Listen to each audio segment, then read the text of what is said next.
everyone. Thank you so much for subscribing to our newsletter and for downloading these 2 HDR toning presets that we've made for our workflow.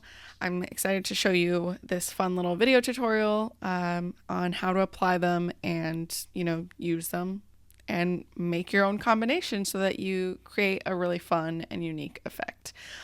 You're probably here because you are a visual learner like I am. I always need a video tutorial if I'm going to learn a new technique. So I hope this tutorial is helpful. So I have this image here where I've already applied all of the presets. This is the final edited photo. You can see it right over here on the right hand side. I have my flat adjustment layer, the oomph adjustment layer, and the grit as well. So if I turn these off, it's gonna get real sad real fast. Yeah, that is looking so sad. I can't believe that it was what I was working with before I applied these HDR toning adjustments. So I'm going to show you how you can do that really quickly. So let's go ahead and just delete those right off the bat. So again, this is typically the last step in our process to kind of like really bring everything together and add just like a final stamp. And really bring out all that texture and all that detail. And so I've already gone ahead, and cleaned my image. I've done some dodging and burning. I've even done some sharpening, and there's clearly some levels adjustments happening here. So you can either, apply these presets over all these adjustments, or you can get a little bit more creative and maybe remove some of these adjustments kind of that affect the entire image and apply the HDR toning adjustment layers like that. So it's really up to you because it does kind of create a different effect depending on at what point of the image you decide to apply these presets. So let me show you. So I've turned off those top 2 layers since those are the ones that affect the overall image. And the next thing that you're going to want to do is select all. So I usually do this by using, the shortcut keys, keyboard shortcuts. So Command A or Control A, I believe. Otherwise, you can go to select all, and just have your entire image. And then from here, you're going to want to do a copy merge. So you can go to Edit and then select Copy Merge. And this basically copies your entire image as it is, it basically creates a stamped image of that. And now from here, this is super important. And the reason that we're doing this is because you don't want to destroy or completely get rid of all of your non-destructive work, right? So we need to make a new document. So you go to File, head over to New, and then because you've already made a copy merged, or you've already copy merged your image, there should be a clipboard option available for you, and you just hit Create. And from here, all you need to do is just do a little Command V, or, edit, paste action, and there you go. There's your image. And it's already set on its own layer. It looks great. So from here, you go over to Image, Adjustments, and then HDR Toning, right? And here's when Photoshop will ask you if you want to proceed with flattening your document. And this is why it's important that we do this on a separate document, because otherwise we would literally be flattening every single thing that we've been working on, and you don't want that. So now we've got the HDR toning panel that comes up. And of course, there's all these really fun, options and things to mess around with.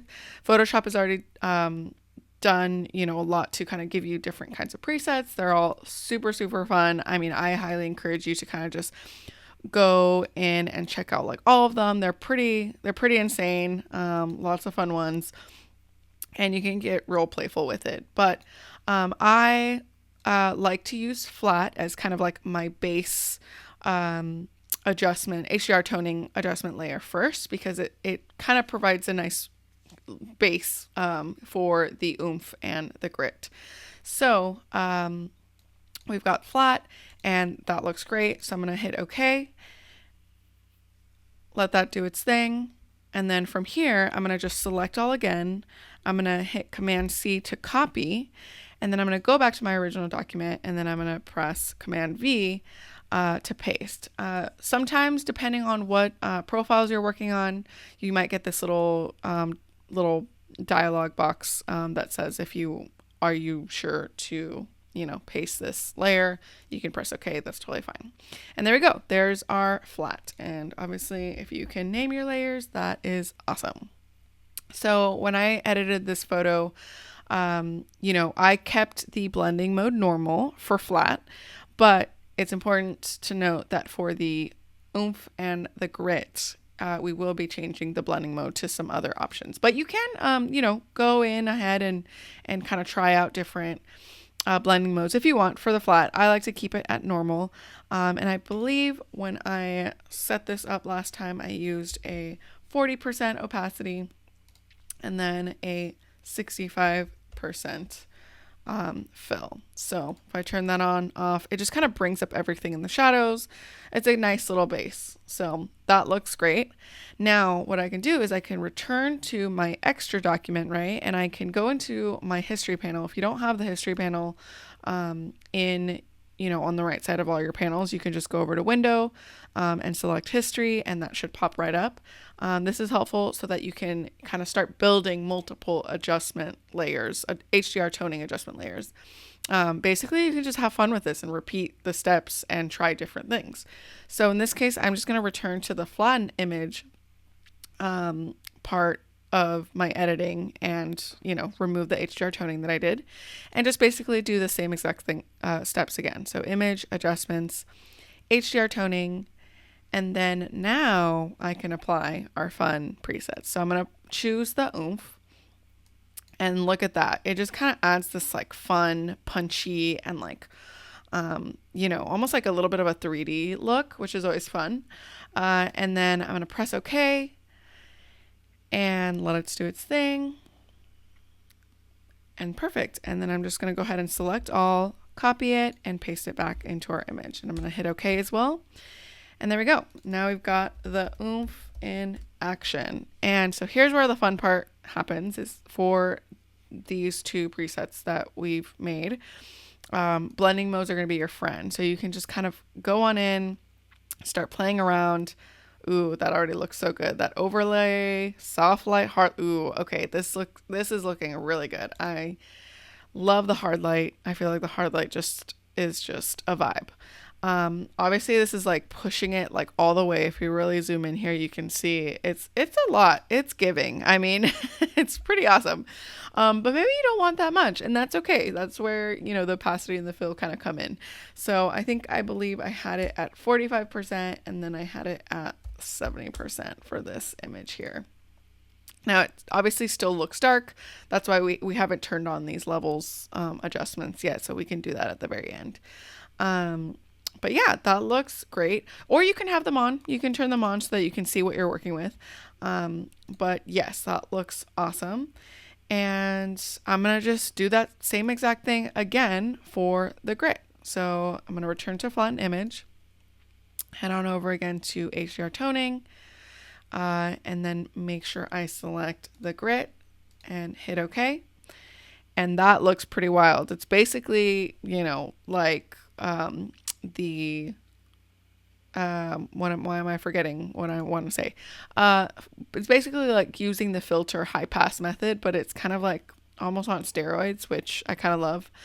And so yeah, we're just gonna select all, copy it, paste it onto this one, make sure it's kind of at the top, and then start to play with our blending modes. I believe I really like either like soft light or overlay as the options for the grit.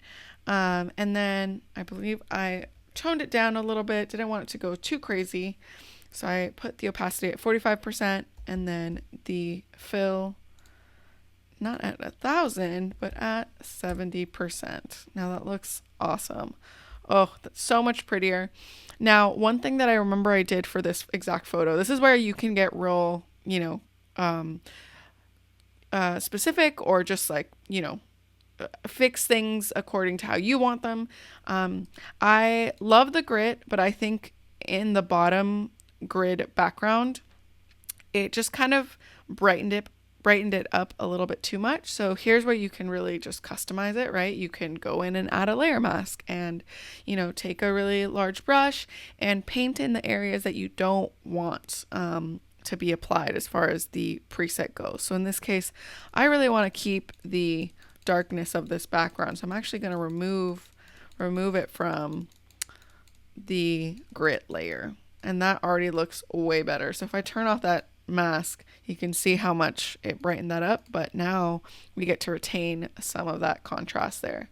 So that's how you apply these presets. It's pretty awesome. Again, you don't have to follow the same steps as I do.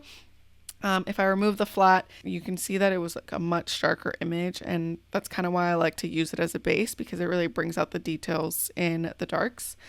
But yeah, again, you can really play around with adding multiple adjustments layers and kind of creating your own combination. I know in the past I've doubled up on the oomph and maybe chosen like a different blending mode and adjusted my opacity and my fill, and then now I have like two options, so you can really get creative with it and kind of create your own unique effect. But that is the gist of it. I hope you guys enjoyed the tutorial. Hopefully it was easy to comprehend. Of course, if you have any questions, feel free to email or DM us.